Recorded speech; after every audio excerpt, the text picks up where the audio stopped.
When most people plan a trip to Normandy, they usually focus on places like Mont Saint-Michel, Etretat, or the D-Day beaches. But there's another part of Normandy we believe is absolutely underrated, the Calvados region.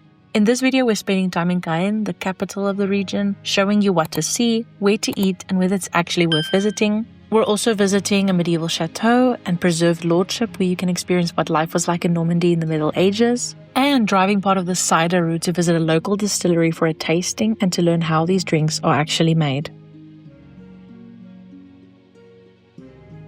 Caen is a city in Normandy in northwestern France, and it's the capital of the Calvados department. It's often used as a base for exploring this part of Normandy because it's close to places like the D-Day beaches, Bayeux, Honfleur, and the Cider route. If you stay somewhere else like we did, you can easily see Caen in a day. It's most known for its connection to William the Conqueror, who built Château de Crevecœur and also founded two major abbeys in the city, Abbaye-aux-Hommes and Abbaye-aux-Dames. It was also heavily bombed during World War II during the Battle of Caen after D-Day, so it has a mix of historic landmarks and rebuilt modern areas.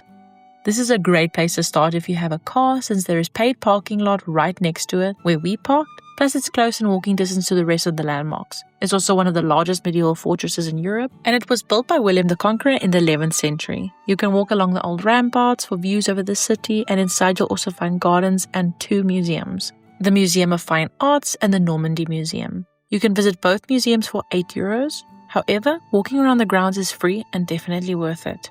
This is a former monastery also founded by William the Conqueror. It's known for its stone architecture, and this is also where he's buried. Today, part of it is used as Caen's town hall, but you can still visit the Abbey Church for €6. It's one of the main reasons we visited Caen, and it didn't disappoint.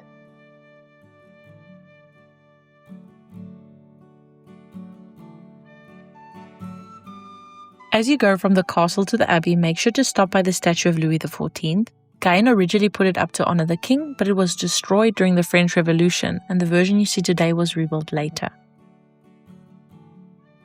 For lunch, we sat down at Maison La Potere, a beautiful restaurant with modern French countryside decor and really good food typical of Normandy. We ordered snails as a starter because when in France, you have to eat escargot. They were buttery, garlicky, and delicious. For mains, one of the dishes that stood out was the andouillé sausage, a traditional French sausage made from pork intestines, served with camembert cheese sauce. Camembert is local to Normandy, and fries. The sausage was definitely interesting, but very delicious, and the sauce was so creamy and good that we ordered extra on the side. The fries were perfectly crispy on the outside and soft in the center. For dessert, we ordered profiteroles covered in chocolate sauce and stuffed with ice cream. I'm not a big fan of choux pastry, and I still love them. We also had the salted caramel rice pudding, and the only thing we didn't like about it was that it didn't have more of the caramel sauce.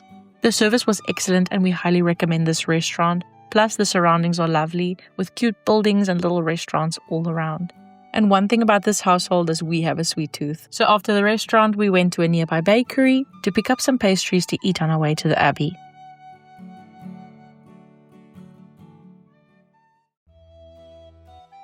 Château de Crevecœur is a preserved medieval lordship from Normandy's Middle Ages.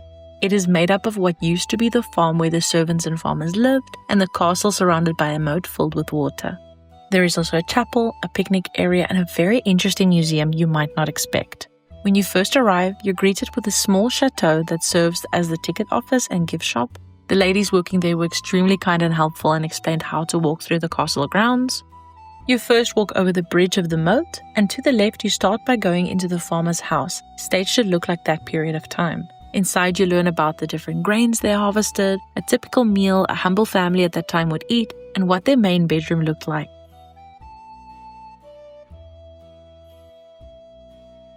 Next is the Schlumberger Museum. The museum lets you step into the role of an engineer and follow the journey from the early 1900s to today. Through interactive exhibits that you access with a card, you'll see how major inventions changed scientific research and what working in the field was really like. This museum is here because the Schlumberger family had strong ties to this area of Normandy after settling here in the late 1800s. In 1912, Conrad Schlumberger tested an invention on the family's nearby land that helped detect what was underground using electricity. So the museum is here because it's where those early experiments began. After that, we walked around the farm area where there are some medieval games that children and families used to play together. And go lower.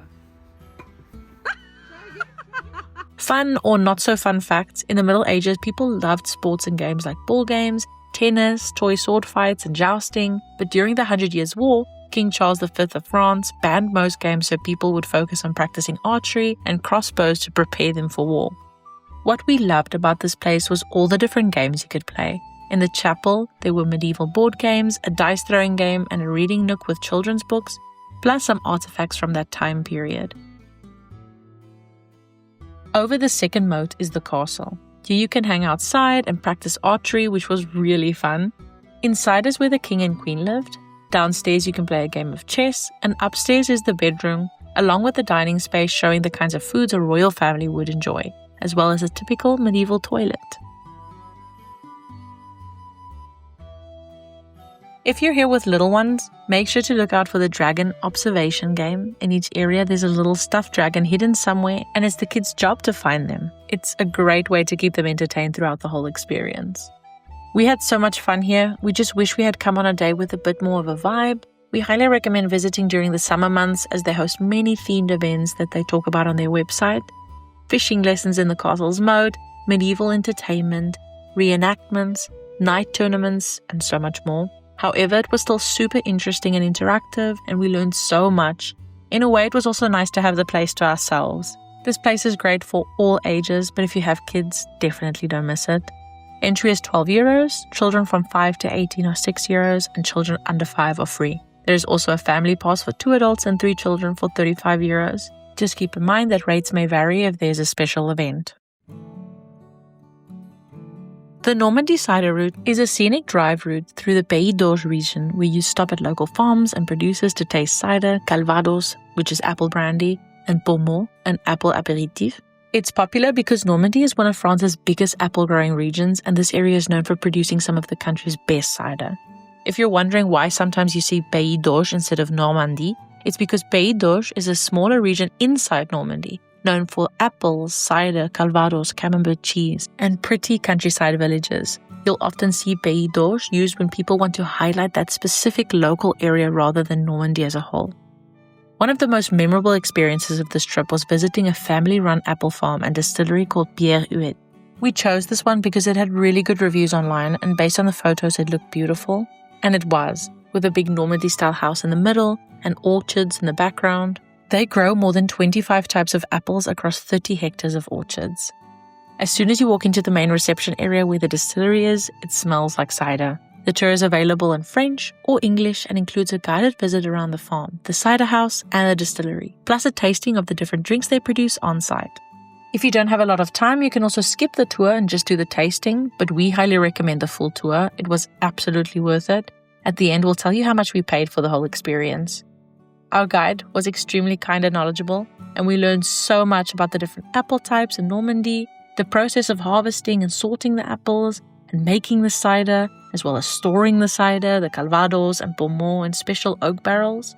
One thing we learned about Calvados is that if it isn't made from Normandy apples, produced in Normandy and stored in Normandy oak barrels, it cannot be considered Calvados. The whole process must be entirely local. At the end, we got to taste pear cider, which was delicious, along with 3 types of apple cider, sweet, brut, and semi-dry, different ages of Calvados and Pommeau, and apple juice for the teenager, which was delicious. Our favorites were actually the pear cider, funny enough, the Pommeau, and the apple juice. The Calvados was a bit too strong for us, as it's 40% alcohol. The guide actually told us that people in Normandy drink it at events to make space for more food because it's so strong that it quote-unquote makes a hole in your stomach. She was also kind enough to let us try some of the other Pommeau flavors they make, like cherry, passion fruit, and pineapple, as well as the apple cider vinegar, which was delicious. In the end, we ended up buying some of our favorites to take back home that they put in a nice box for you. So, the tour with the tasting cost €3.50 per person, which makes it extremely accessible and really worth it in our opinion. If you would like to order their products online to taste, they ship to many countries in the world. We've linked their website in the description where you can find the exact countries and contact info to place an order. Again, one of the downsides of visiting in early April was that the trees weren't in bloom yet and it wasn't harvesting season. On the plus side, it was low season, so we had our tour guide all to ourselves and we were able to ask as many questions as we wanted. We absolutely love Normandy. The first time we went, we ticked off all the bucket list places like Etretat and the D-Day beaches, and we knew we wanted to return to this region of France because we realized there's so much more that we didn't get time to see. And the Calvados part of Normandy did not disappoint. We absolutely loved every single place that we visited. However, our favorite has to be the tour of the distillery and tasting. We highly suggest not skipping this area. If you're interested in adding more places to your trip to Normandy, watch this video next where we drive you through our whole Normandy road trip including Etretat, Mont Saint-Michel and the D-Day beaches. Don't forget to like and subscribe and we'll see you in that video. Safe travels!